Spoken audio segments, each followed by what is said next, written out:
आइए आज के वचन का आरंभ प्रार्थना के साथ करें।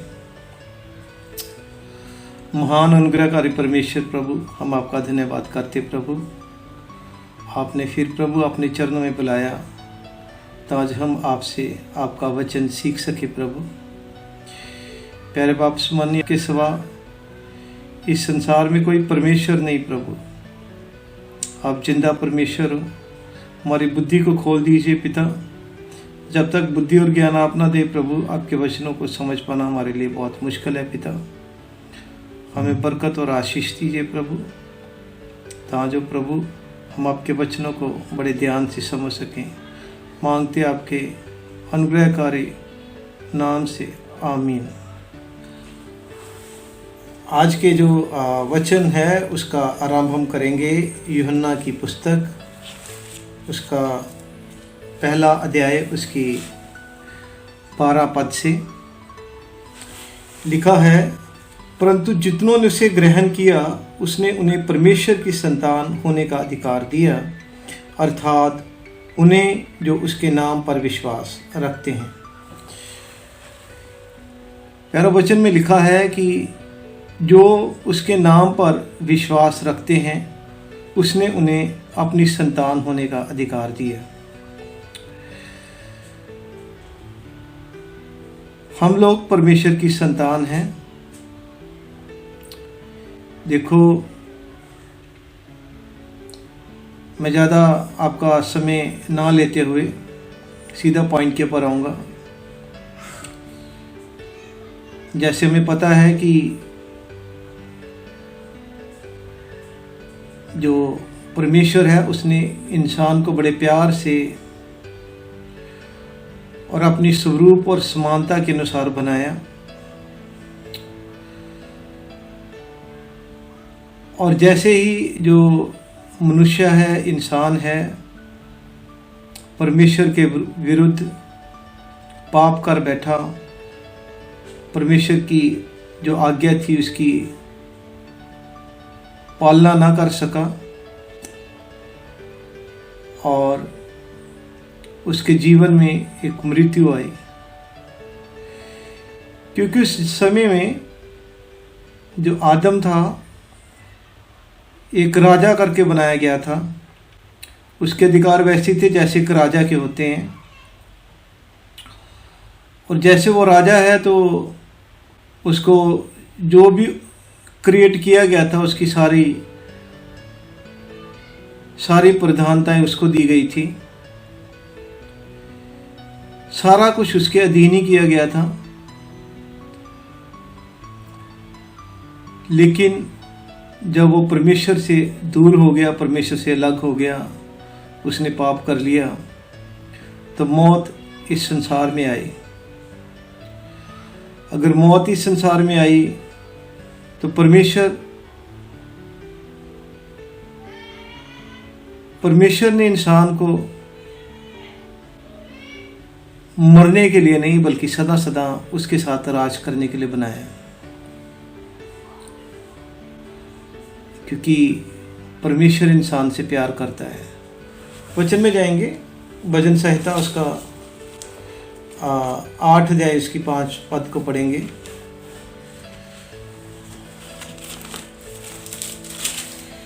लिखा है,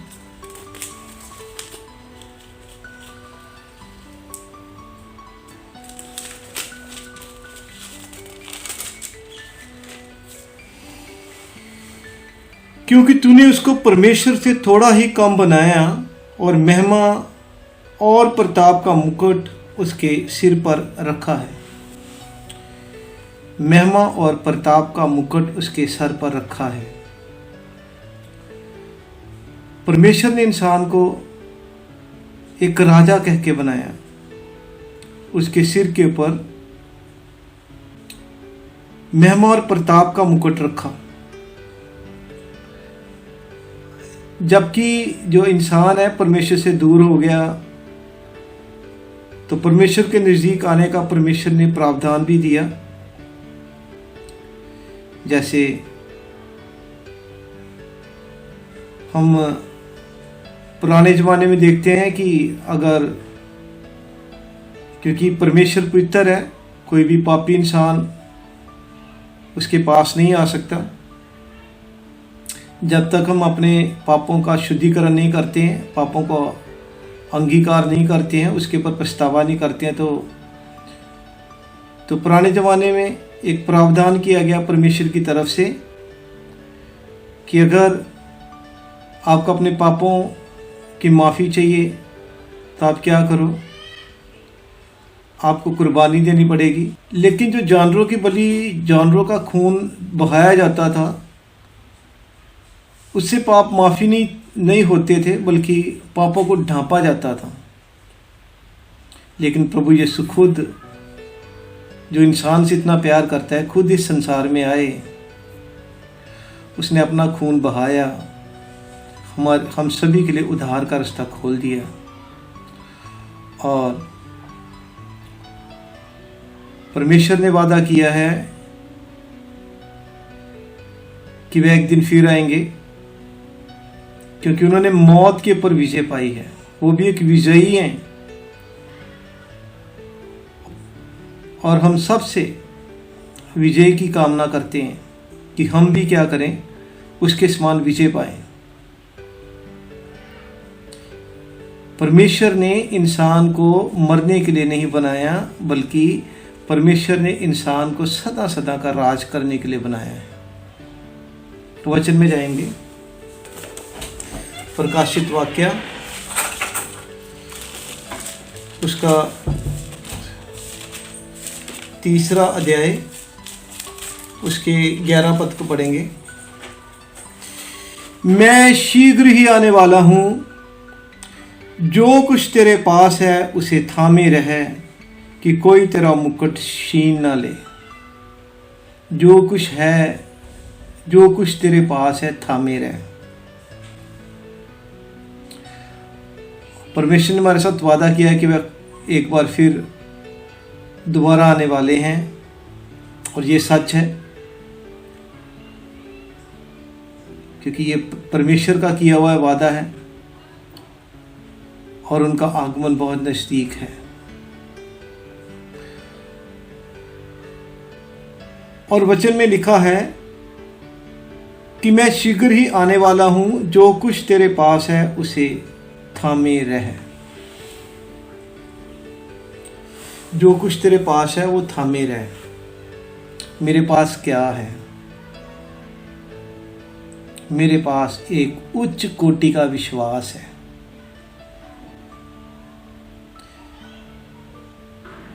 विश्वास क्या है? हमारा प्रभु जिसने सारी सृष्टि की रचना की, मनुष्य को भी बनाया, मनुष्य पाप के कारण से दूर हो गया, परमेश्वर से दूर हो गया, उसके जीवन में मौत आ गई, और उस मौत से बचने के लिए परमेश्वर ने अपना खून हम सभी के लिए क्रूस पर बहाया। मौत के ऊपर विजय पाने के बाद वो तीसरे दिन मुर्दों से जलाया गया और अपने पिता के घर, अपने पिता के सिंहासन के जो दाएं हाथ में वो बैठ गया।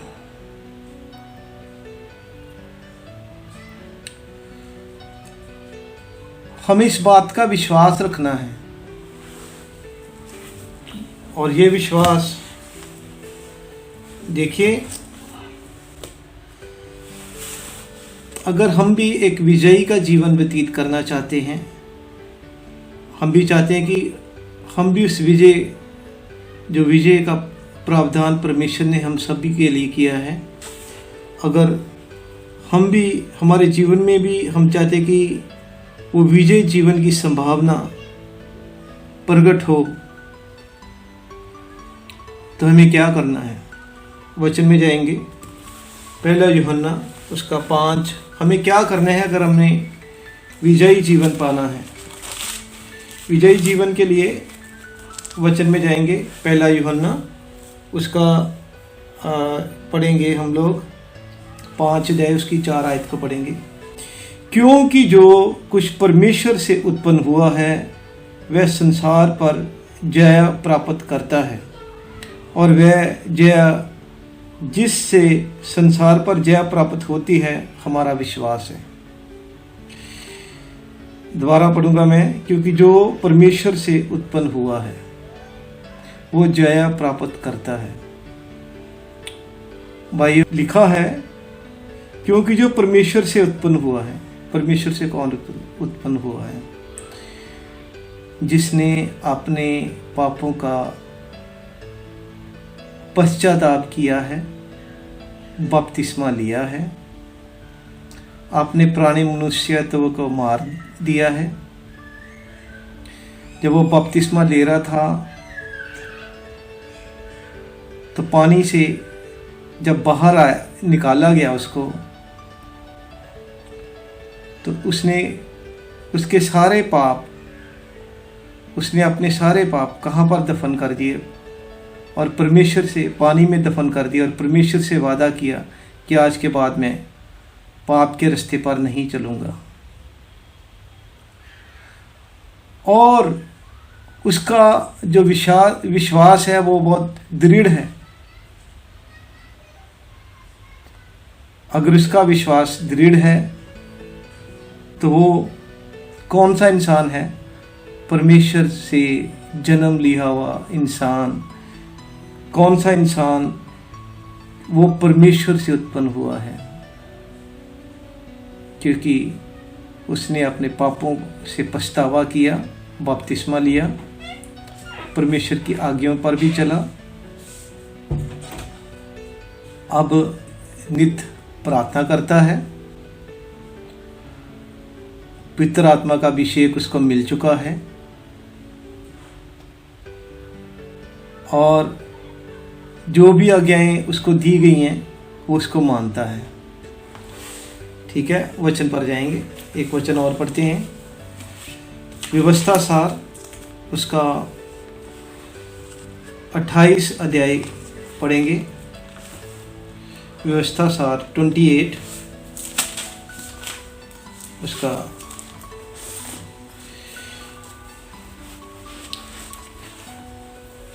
लिखा है। यदि, उसकी पहली आयत से पढ़ेंगे। यदि तो अपने परमेश्वर यहोवा की सब आज्ञाओं और जो मैं आज तुझे सुनाता हूँ चौकसी से पूरी करने को चित्त लगाकर उसकी सुने, तो वह तुम्हें पृथ्वी की सब जातियों में श्रेष्ठ करेगा। वह तुम्हें पृथ्वी की, अगर तुम अपने परमेश्वर की सब आज्ञाओं को माने तो पृथ्वी में सबसे श्रेष्ठ करेगा। ये वादा किसका है? यहोवा परमेश्वर का। आकाश और धरती टल जाएंगे, परमेश्वर कहते हैं कि मेरा कहा हुआ वचन कभी टलेगा नहीं। क्या हम उसकी आज्ञाओं का पालन करते हैं? क्या हमारा विश्वास दृढ़ है? वचन में जाएंगे, एक और वचन पढ़ते हैं। नीति वचन उसका 3 अध्याय और वचन 3 अध्याय और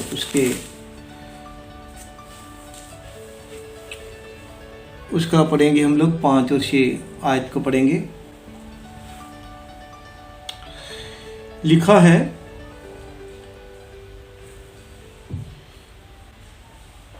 तू अपनी समझ का सहारा ना लेना, वरन संपूर्ण मन से यहोवा पर भरोसा रखना।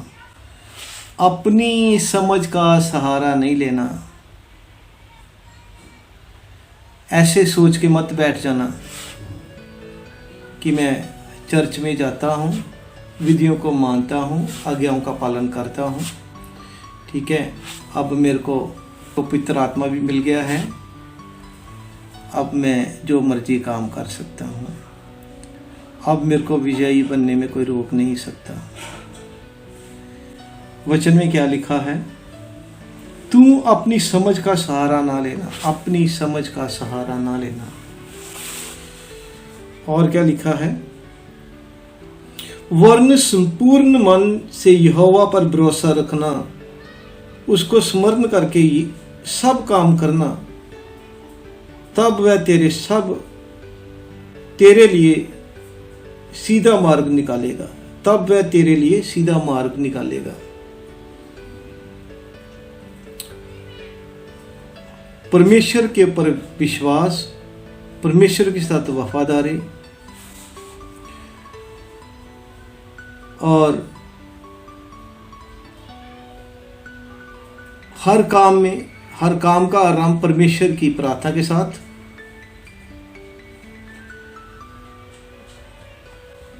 और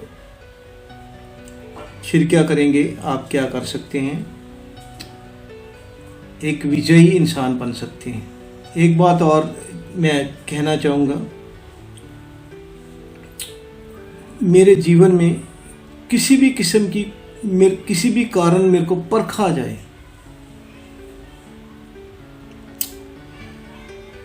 ठीक है, किसी भी कारण अगर मेरे को परखा जाए, निर्बलता में, न्याय में, दरिद्रता में और उपद्रव में, तो मेरे को क्या होना है, मेरे को बलवंत होना है। किसी भी परीक्षा के ऊपर मेरे को विजयी बनना है। अगर मैं किसी भी परीक्षा में विजयी होता हूं, मेरे को विश्वास रखना है। दूसरी बात मैंने समझा है कि अपनी सोच समझ का सहारा नहीं लेना है। दूसरा क्रंथिया 12 अध्याय में जाएंगे। दूसरा क्रंथिया 12 अध्याय और उसकी 9 और 10 आयत पढ़ेंगे।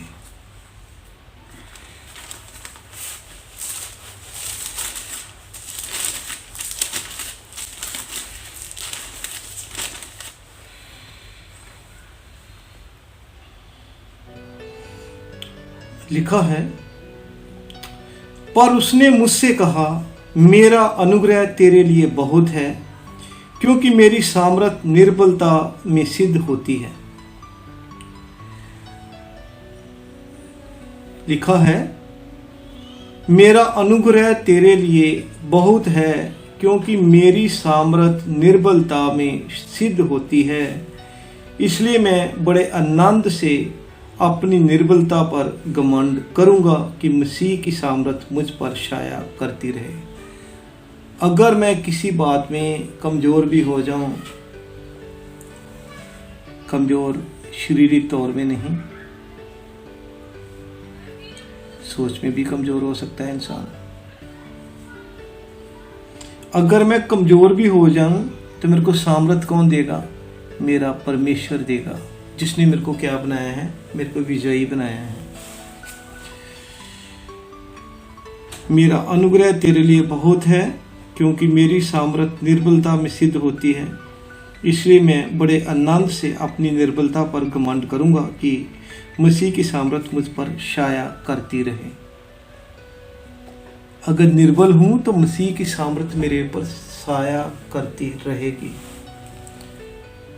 ठीक है, हमने देखा स्टीफन्स के बारे में, शायद आप सभी ने सुना होगा किस तरह उसके ऊपर पथराव किया, लेकिन परमेश्वर के अनुग्रह से, परमेश्वर की सामर्थ से उसने अपनी आंखों से स्वर्ग को खुला हुआ देखा,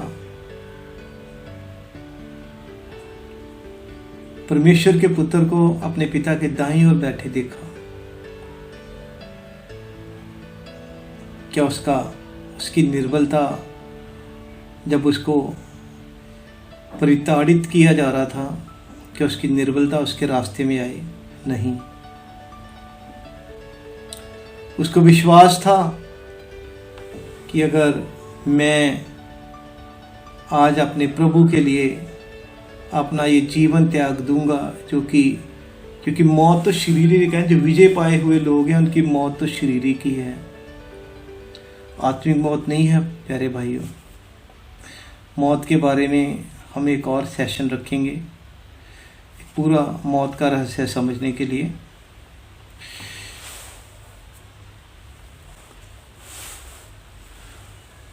हमें अपने परमेश्वर से कौन कौन सी प्रतिज्ञाएं करनी हैं अगर हम विजयी जीवन प्राप्त करना चाहते हैं। सबसे पहले विजयी जीवन का सबसे बड़ा सिद्धांत ये है कि आपका बपतिस्मा लेना,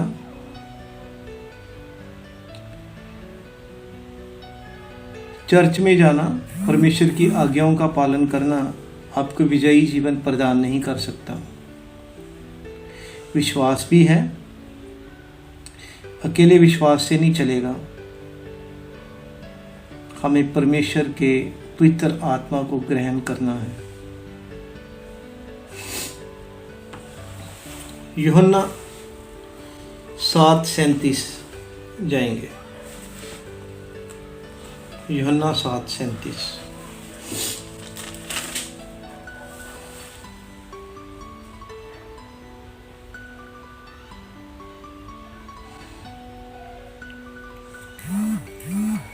लिखा है, पर्व के अंतिम दिन जो मुख्य दिन है, यीशु खड़ा हुआ और पुकार कर कहा, यदि कोई प्यासा हो तो मेरे पास आए और पिए, और जो मुझ पर विश्वास करेगा, जैसा पवित्र शास्त्र में आया है, उसके हृदय में जीवन के जल की नदियां बह निकलेंगी।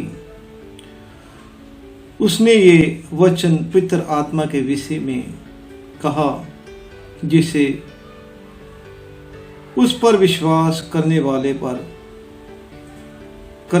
पाने पर थे, क्योंकि आत्मा अब तक ना उतरा था, क्योंकि यीशु अब तक अपनी महिमा को ना पहुंचा था।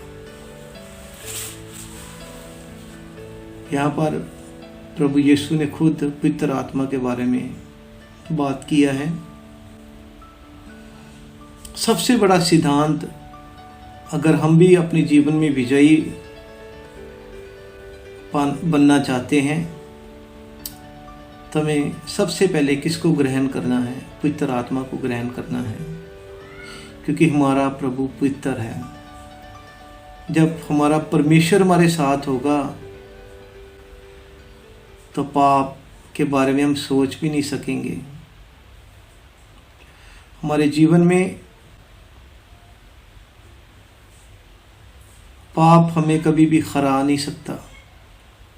किसी भी किस्म का पाप चाहे क्यों ना हो, पाप हमें हरा नहीं सकता। वचन में जाएंगे, यूहन्ना 10:10 में पढ़ते हैं क्या लिखा है।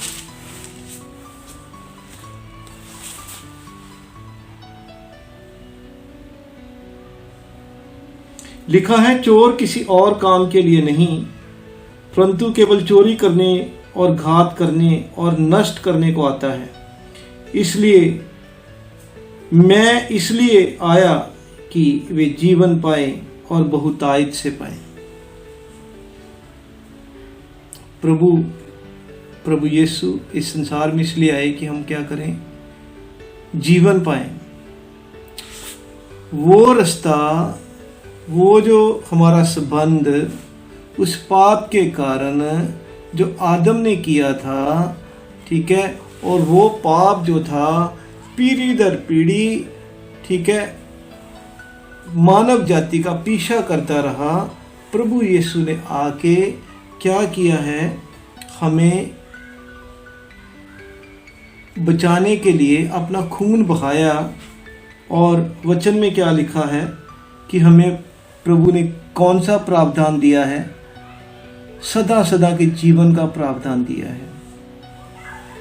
एक बार दोबारा पढ़ूंगा। लिखा है कि मैं इसलिए आया कि जीवन पाए और बहुतायत से पाए, कि हम सभी जीवन पाए परमेश्वर से और बड़े बहुतायत से पाए। ठीक है, कब जीवन पाएंगे? जब प्रभु को अपना मुक्तिदाता स्वीकार करेंगे। एक और वचन में जाएंगे, रोमियो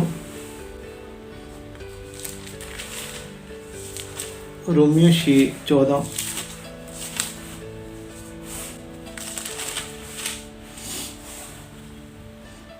रोमियो 6:14 में क्या लिखा हुआ है? तब तुम पर पाप की प्रभुता न होगी, क्योंकि तुम व्यवस्था के अधीन नहीं वरना अनुग्रह के अधीन हो। तुम पर पाप की व्यवस्था नहीं होगी। जब आप एक विजयी जीवन पालोगे, क्योंकि परमेश्वर ने भी विजय पाई है। हमने किसके ऊपर विजय पानी है? अपनी लालसाओं पर, अपनी इच्छाओं पर, अपनी आकांक्षाओं पर हमने क्या करनी है? विजय पानी है।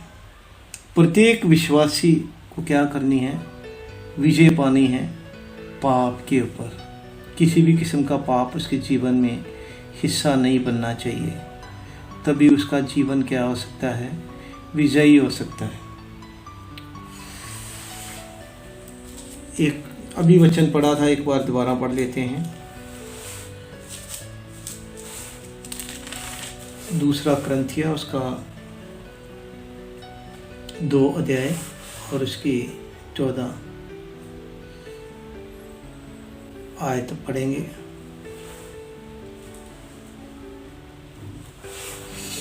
परंतु परमेश्वर का धन्यवाद हो, जो मसीह में सदा हमको जया के उत्सव में लिए फिरता है और अपने ज्ञान की सुगंध हमारे द्वारा हर जगह फैलाता है।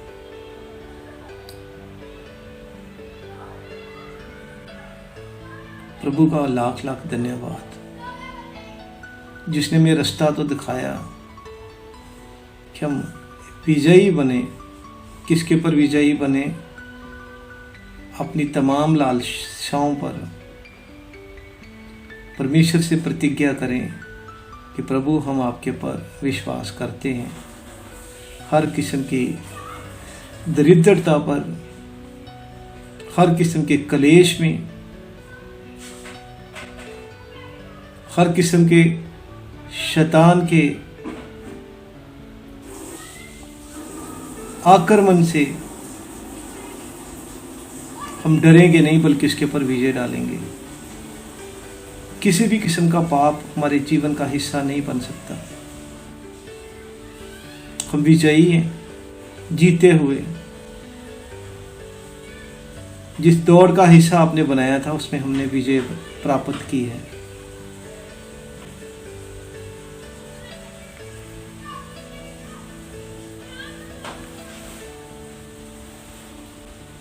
अगर किसी भी किस्म की परीक्षा मेरे जीवन में आती है, तो मैं, चाहे परीक्षा किसी भी किस्म की हो, मैं उसके ऊपर विजय पाऊंगा। कौन सी विजय? जाएंगे वचन में, पहला क्रंथिया 10 अध्याय उसकी 13 आयत में जाएंगे।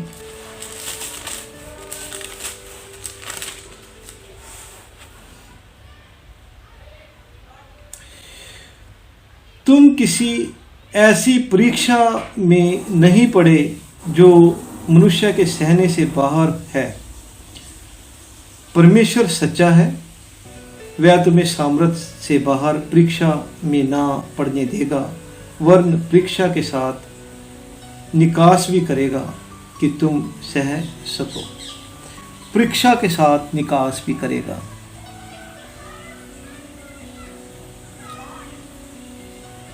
देखो, अगर हमें अपने परमेश्वर के ऊपर पूरा विश्वास है, तो किसी भी परीक्षा, अगर कोई भी परीक्षा हमारे जीवन में आती है, तो परमेश्वर हमें उसमें से निकालेगा भी। लिखा, परमेश्वर ने लिखा है ना, जो लिखा है परमेश्वर ने करके भी दिखाया। क्या अय्यूब के ऊपर भारी संकट नहीं पड़ा? कितनी विपत्तियां उसके जीवन में आ गई। उसके बेटे बेटियां मर गए, उसका साम्राज्य, उसका सारा कुछ लुट गया। क्या उसको कुछ हुआ? क्योंकि वो कौन था? एक विजयी इंसान, विजय पाया हुआ इंसान।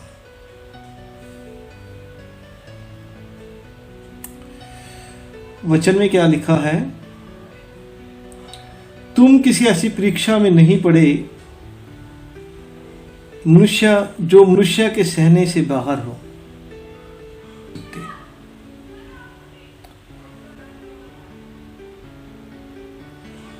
और शद्रक, मेशक और अबेदनगो को जब जलती हुई भट्ठी में डाला गया,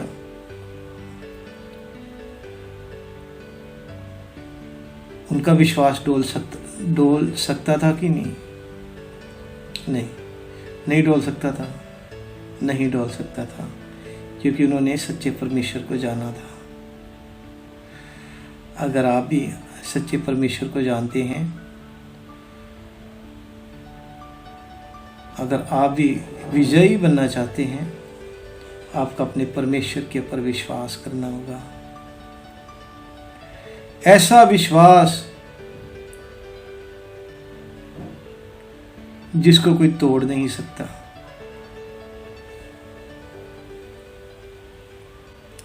रोमियो 8:37 में जाएंगे, एक वचन और पढ़ेंगे, उसके बाद फिर। परंतु इन सब बातों में हम उसके द्वारा जिसने हमसे प्रेम किया है, जयवंत से भी बढ़कर है, क्योंकि मैं निश्चय जानता हूं, ना मृत्यु, ना जीवन, ना स्वर्गदूत, ना प्रधानताएं, ना वर्तमान, ना भविष्य, ना सामर्थ, ना ऊंचाई, ना गहराई, और ना कोई और सृष्टि हमें परमेश्वर के प्रेम से जो हमारे प्रभु मसीह यीशु में है अलग कर सकेगी। लिखा है, अगर हम परमेश्वर के ऊपर विश्वास करते हैं तो हमें अगर मृत्यु भी आ जाए, ना मृत्यु, ना जीवन, ना स्वर्गदूत, ना प्रधानताएं, ना वर्तमान, ना भविष्य, ना सामर्थ, ना ऊंचाई, ना गहराई, ना कोई और सृष्टि हमें परमेश्वर के प्रेम से जो हमारे प्रभु मसीह यीशु में है अलग कर सकेगी। क्या हमारा और आपका विश्वास इतना मजबूत है? क्या छोटी सी बात हमें परमेश्वर से दूर तो नहीं ले जाती? क्या हम भी विजयी बनना चाहते हैं? क्या हमारा विश्वास परमेश्वर के ऊपर अटल है?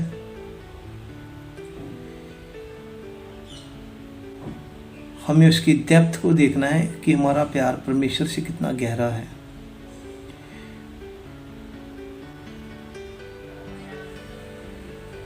क्योंकि एक वचन और पढ़ेंगे, गलातियां 5:16 लिखा है,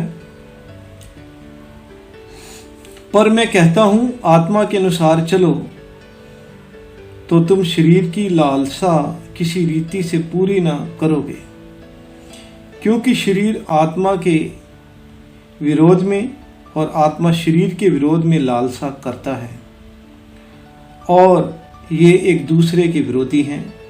इसलिए जो तुम करना चाहते हो वह ना करने पाओ। यदि तुम आत्मा के चलाए चलते हो तो व्यवस्था के अधीन ना रहे। शरीर के काम तो प्रगट हैं, अर्थात व्यभिचार, गंदे काम, लुच्चापन, मूर्ति पूजा, टोना, वैर, झगड़ा, ईर्ष्या, क्रोध, विरोध, फूट, विधर्म, ढा, मतवालापन, लीला क्रीड़ा और इनके जैसे और काम हैं।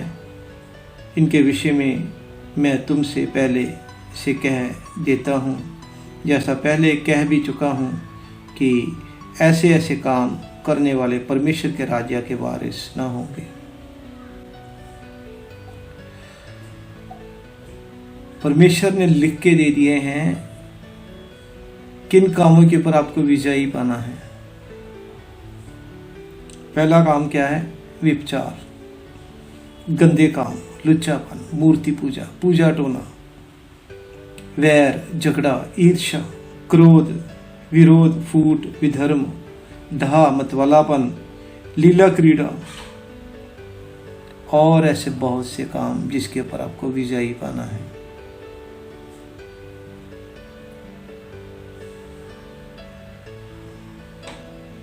क्या आप विजयी बनना चाहते हैं?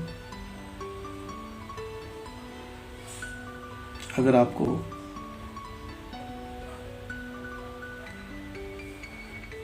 आज ही परमेश्वर में विजय पाना है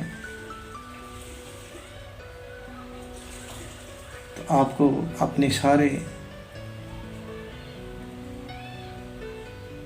जो भी लालसाएं हैं, आपको आत्मा के अनुसार अपना जीवन व्यतीत करना है, शरीर के अनुसार नहीं। अपने विश्वास को दृढ़ करना है। आपका प्रेम जो परमेश्वर के प्रति है उसको और ज़्यादा मजबूत करना है और हर केस में, हर स्थिति में परमेश्वर में जया प्राप्त करनी है। अगर आप जया प्राप्त करने होंगे तो परमेश्वर आपको उद्धार का मुकुट देने वाले हैं। जय मसीह की।